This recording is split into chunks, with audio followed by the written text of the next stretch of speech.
It's funny now that I'm thinking about that and going, one of the things that I can honestly say helped me a lot, finally through rugby and through getting that exposure and a different way of cultural thinking was with my probably with my marriage. Hmm. Yeah. Funny enough, with the type of husband that I am or father that I am. I can probably say, and I always say to my wife, I owe that to the guys that exposed me to rugby in England. Discipline. Or what? It's the discipline, but it's also the cultural aspect of things. And I used to tell my wife this story, and we used to have our captain. He was also black, but from England. And I remember one day we were just, so you know how it is, like we drink. We used to Rugby guys drink like fish. We drink. and then our captain one day he was like, "Hey, sorry guys, I'm leaving you guys after the game." Like, so where are you going? Like, And no. you're the captain. I was like, where are you going? And it's like, no, I'm babysitting today. Okay, you're babysitting. Okay. And you're an African man. Yeah. You see, because remember, this is how I grew up. Yeah. Yes, because okay, you're babysitting. Where's your wife? Because we know, where's your wife? Oh no, my wife is going out. And he didn't say he didn't just say he's going out. He said, oh, my wife is going to get pissed tonight. What do you mean? My wife is saying, no, she's going out with her girls. And I'm like, you're okay with that? And just remember, this is old me. Yeah. And you're okay with that? And he's like, and he said me, like, he used to call me Bobo. Call Bobo, that's my nickname. So he used to call me Bobo. He says, Bobo, let me sit you down. He says, you see, for the 3 weeks that I spend with you guys every night, we're up taking a piss. We're up until 2 o'clock, 3 o'clock in the morning, drinking our lungs out.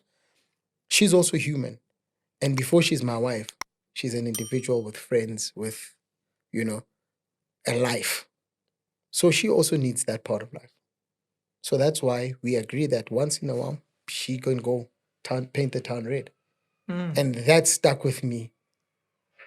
Even though it was through rugby, but that stuck with me as a type of husband that I am, is that sometimes culture does that to us. You don't see it the other way around. And that was one of the pivotal lessons I learned, believe it or not, in rugby, that makes me the type of, that opened a doorway to be the husband that I strive to be. Wow. So I'm going to ask, I've got a question for you. But guys, those of you who are watching, remember in December, we've got the It's More Than Just Money Gala Dinner on the 13th of December. Please get in touch with our office, 0627665612, if you want to be part of that. And then if you're hearing any noise, whether it's a grinder going zzz, there are guys who are doing some work on the outside, so please bear with us if you are somehow hearing that noise or it's not edited out of this episode. Please bear with us. There are people that are doing construction next to our office.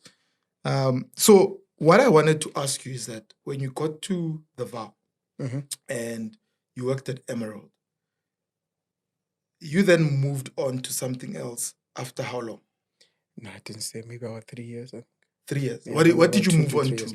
Because I'm asking deliberately because the industry that you're in now is not even hospitality. Oh, it's very far from it. Yeah, very far from it. So after Emerald, I went to become a financial advisor. Financial advisor? Oh yeah, I'm a certified one. From rugby, yeah, man, to culinary arts to financial advisor. So I went into financial advising for a few years, and that was just before I met my wife, actually. I was a financial advisor, and I think that's where. So during that process is also where I can say I met God in a different way through financial advising. That's where my spiritual life started taking a more keen interest in that. So yeah, I went from a financial advisor. I went to financial advising to working in the bishop's office. The bishop's office or church? Because I'm Catholic. So yeah, we went to the bishop's. So I ran the youth office.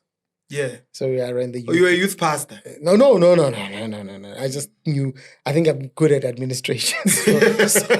So I was good at starting it, giving it structure, how it should look, introducing it to churches, because there was no really formal structure there. So introducing churches. So I went from there, from to Liberty, making money, to giving away money to church. And then what else? Yeah, and then after that, I left to where my current business is now. So I went into that industry. Yeah. So can you tell me more about what led you to get into property investing? Because when I'm listening to your story, it sounds like a story of pivoting. You know, there's rugby, from rugby, there's soccer.